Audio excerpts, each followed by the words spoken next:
IPL के अंदर कल के बच्चे जिनको कोई जानता नहीं, वो पीएसएल के सबसे महंगे प्लेयर्स से ज्यादा के बिके। मैं आपको समझाता हूँ कैसे, मैं आपको बता रहा हूँ। प्रशांत जो लड़का आईपीएल के अंदर 14 करोड़ 20 लाख में बिका है वो, इसके अलावा वो जो एक शर्मा लड़का है विकेट कीपर, वो जो 14 करोड़ में चेन्नई ने इनको लिया है, ये बनते हैं दोनों 14 करोड़ को मल्टीप्लाई कर लें 3.1 से, तकरीबन ये 45 करोड़ के आसपास पाकिस्तानी करेंसी के अंदर अमाउंट बनती है। पीएसएल का जो मैक्सिमम प्लेयर है ना, उसकी वैल्यू क्या मैं आपको बताता हूँ। $2,20,000 से $3 लाख तक आप प्लेटिनम कैटेगरी के अंदर किसी प्लेयर को ले सकते हो। चलो जिबिल फर्ज बाबर आजम $3 लाख का है, मतलब के $1 लाख हो गए 2 करोड़ 80 लाख।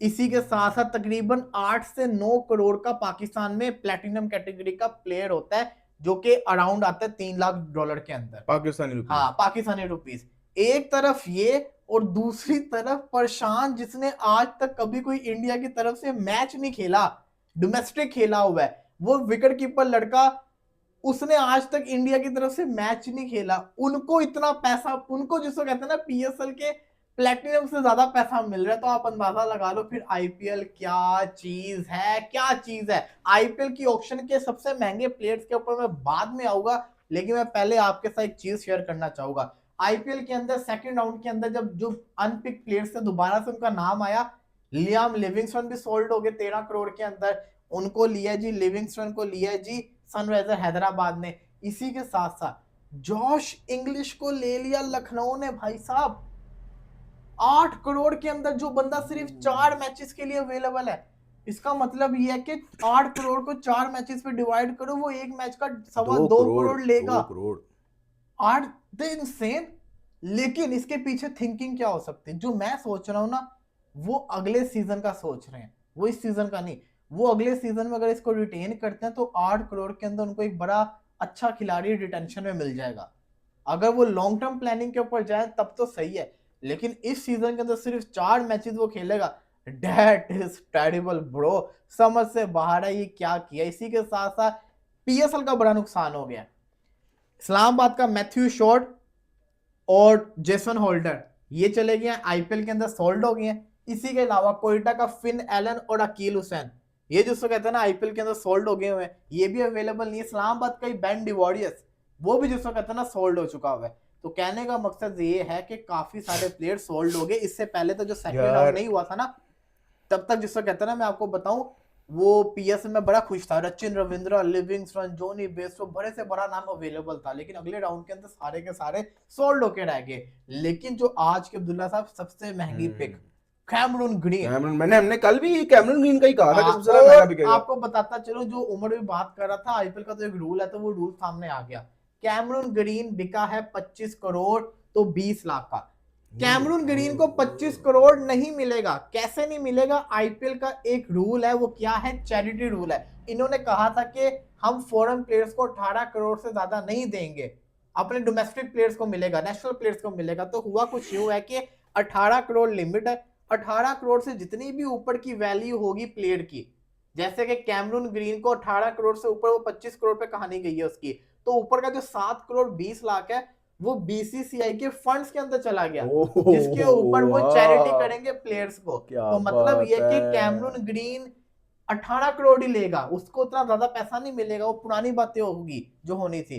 अब उसको पैसा कितना मिलेगा?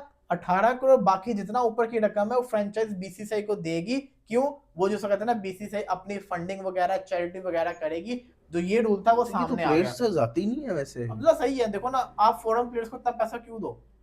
18 करोड़ बहुत अमाउंट होती है, बहुत अमाउंट होती नाम है। में आ गया ना। अब देखो, फ्रेंचाइजी से पैसा खर्चना, उसके लेना था, तो वो उन्होंने ऊपर जिसको कहते हैं ना और पैसा एक्स्ट्रा पे किया है उसको अपनी टीम में लाने के लिए। लेकिन आप देखें उसके लिए फाइट कहां तक हुई है, 25 करोड़ तक। हाँ। 25 करोड़ तक फ्रेंचाइजी ने फाइट किया कैमरून ग्रीन के लिए। हमें था सबसे ज्यादा मैक्सिमम वलीद नहीं लगाया था कि 20 करोड़ तक। हाँ, और वो 25 करोड़ यार, this is too much, too much. और मेरा ख्याल है कि सबसे ज्यादा महंगा तरीन फॉरेन प्लेयर अब तक का जो है वो ये रहा है। लास्ट टाइम वो 24 करोड़ में भी गए थे, अपना मिचेल स्टार्क और पैट कमिंस वगैरह। खैर, लेकिन अब देखें ना, ये जो काफी प्लेयर्स जो हैं जो पहले पीएसएल खेलते रहे हैं, वो अब बिके हैं आईपीएल में। अब एक प्लेयर जो पीएसएल खेला है, पीएसएल में बना है, बड़ा अच्छा ट्रीट हुआ है वो, और बाद में वो आईपीएल गया, इसके पीछे अगर सबसे बड़ी नाकामी है ना, अगर सबसे बड़ी गलती है तो वो हमारी अपनी है कि हमारी लीग खेले हुए लोग, अब अगर आप नोट करें ना, अगर आप हिस्ट्री देखें तो पीएसएल के शुरू के, पीएसएल के मिड के जो सीजन थे ना, उसमें बहुत से प्लेयर्स थे, बहुत ज्यादा, हैरी ब्रूक का आप उठा के देख लें, टीम डेविड उठा के देख लें, जितने बड़े बड़े प्लेयर्स आपको नजर आएंगे वो सारे पीएसएल खेलने में और पीएसएल खेल के वो आईपीएल में गए हैं। क्यों क्यों ऐसा होता है? क्योंकि हमारा जो इंफ्रास्ट्रक्चर है पीएसएल का वो इंतहाई घटिया है, इंतहाई बेकार है। वो बेचारा रमीज राजा कहता चला गया कि भाई खुदा का वास्ता है ऑक्शन लेके आओ, खुदा का वास्ता है पीएसएल में ऑक्शन लेकर आओ, ऑक्शन लेकर आओगे तो ये प्लेयर्स यहां टिकेंगे, ऑक्शन लेकर आओगे तो हमारे पास ज्यादा ऑप्शंस होंगी। आपको ये चीज समझ क्यों नहीं आती? अब आपके पास, मैंने भी वो लिस्ट देखी है वलीद ने बनाई, मैं तो देख के हैरान कि यार कोई इतना कोई खास बड़ा कोई प्लेयर नहीं रह गया, मतलब सॉरी टू से छानपुरा रह गया पीछे सारा, यानी कि अच्छे से अच्छा प्लेयर जो है ना वो सारा चला गया। इवन के वो प्लेयर भी वहां आईपीएल में गया है जिसको बनाया पीएसएल ने है, और आपके पास क्या रह जाता है? Retired player. रिटायर्ड प्लेयर क्यों क्यों? फिर आप कहते हैं पब्लिक नहीं आती मैचेस देखने, फिर आप कहते हैं पीएसएल की ब्रांड वैल्यू नहीं बनती। जब आप अपने पीएसएल में ब्रांड को लेकर नहीं आएंगे तो ब्रांड वैल्यू कैसे बनेगी?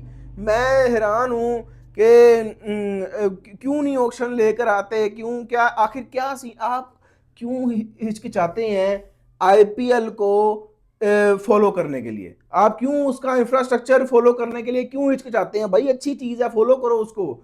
इमरान खान क्या कहता था? ऑस्ट्रेलियन क्रिकेट प्लानिंग को जो है ना फॉलो करें, जो यहाँ पे नहीं किया जाता। वो कहता ना, मुझे जब एहसान मानी को लेकर आया, कहता नहीं जी मुझे यही बस इंफ्रास्ट्रक्चर चाहिए सारा। तो आप क्यों नहीं एक अच्छा इंफ्रास्ट्रक्चर लेकर आते ताकि प्लेयर्स ये आपके पास भी, ठीक है नो डाउट कि हम ये सारे प्लेयर्स को नहीं ले सकते, मतलब ऑक्शन में अगर इतना पैसा नहीं लग सकता, लेकिन इसमें से कम 5-6 तो हम ले सकते हैं ना। अगर 5-6 भी हम अच्छे ब्रांड्स ले आते हैं, अगर हम अच्छे ये प्लेयर्स ले आते हैं तो भाई पीएसएल हमारा तब भी कामयाब हो सकता है, कामयाबी की तरफ जा सकता है। 10 सीजन हो गए हैं मेरी तरफ से तो पिछले 3 सीजन बिल्कुल फ्लॉप है, हमारे पास कूड़ा आया है, कूड़ा। पिछले सीजन में फिर भी 1-2 प्लेयर्स मैं कह सकता हूं कि अच्छे थे, लेकिन उसके अलावा ओवरऑल हमारे पास कुछ भी अच्छा नहीं आया। तो ये पीसीबी को देखना पड़ेगा। पीसीबी क्या करता है?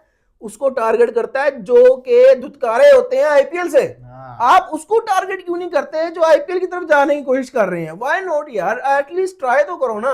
या आप मतलब आपने शुरू से हार मान ली कि भाई हम तो कर ही नहीं सकते, तो ये भी जाती है मेरे ख्याल। बिल्कुल जी जाती है। अब आपके सामने फाइनल जो ड्राफ्ट है ना वो तो आ जाएगा, बाकी इसमें कोई शक नहीं है आईपीएल के अंदर पैसा बेइंतहा है और वो दिख रहा है, वो सामने दिख रहा है। लेट्स सी, देखते हैं क्या बनता है। दुनिया पैसे के पीछे जाती है, आपको भी करना पड़ेगा ना। डिटेल से हर टीम जब फाइनलाइज हो जाएगी फिर रिव्यू करेंगे किसने कौन कौन से प्लेयर लिए हैं। बाकी एक जो जॉर्डन कॉक्स प्लेयर खरीदा गया है, किसने लिया था? मुझे आरसीबी ने Jordan Cox, Venkatesh Iyer, Jacob Duffy, बड़े शानदार किस्म के उन्होंने प्लेयर्स लिए हैं।